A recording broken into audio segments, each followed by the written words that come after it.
The Lander Lens.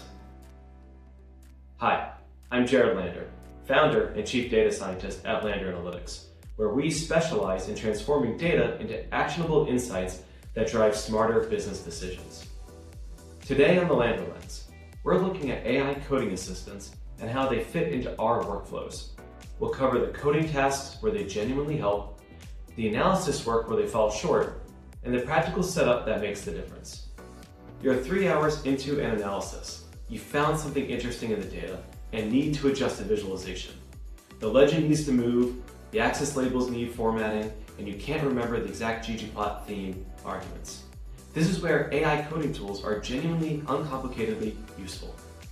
The old workflow, open a browser, search Stack Overflow, scan 3 answers, copy and paste, adapt, has quietly become a relic. Now you describe what you need in plain English and get back working code. Reorder bars by value, format and access as percentages, set up a random forest with cross-validation. You stay in your analytical train of thought. For teams doing heavy visualization or modeling work, that continuity adds up across a day. Where these tools genuinely excel is the software engineering work that our teams increasingly need to do.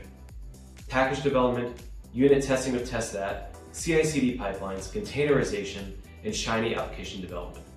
These are tasks with clear specifications where correct is objectively verifiable. Shiny is the standout use case.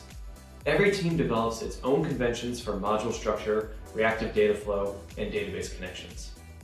We've had excellent results pointing an AI coding assistant at an existing production app and asking it to map the architecture, how modules communicate, where reactive values flow, how variables are named.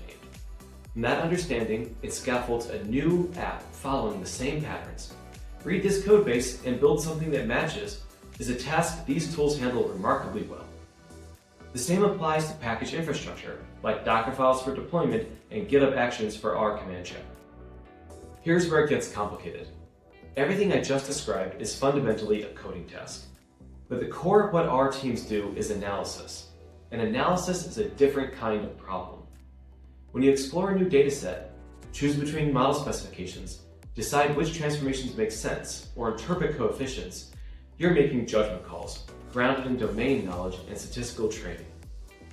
An AI assistant can generate syntactically valid code for any analysis you describe.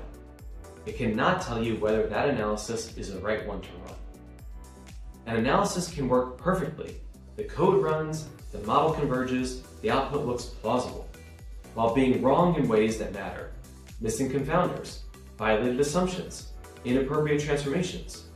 These are silent failures that no test suite catches. Use these tools freely for coding tasks and cautiously for analytical ones. A few practices can make a measurable difference. First, project-level instructions. Most AI coding assistants support a configuration file at your project root that defines your team's conventions. Tell it, use tidyverse with a native pipe operator. Use HTTR2, not HTTR. Use test that 3rd edition. Point it to example files so the model mimics your patterns, not its defaults. This prevents the slow accumulation of inconsistencies across the team. Second, current documentation helps. Our packages evolve faster than training data. Ask for API code and you'll get HTTR instead of HTTR2. Request data manipulation and you might get plier instead of dplier.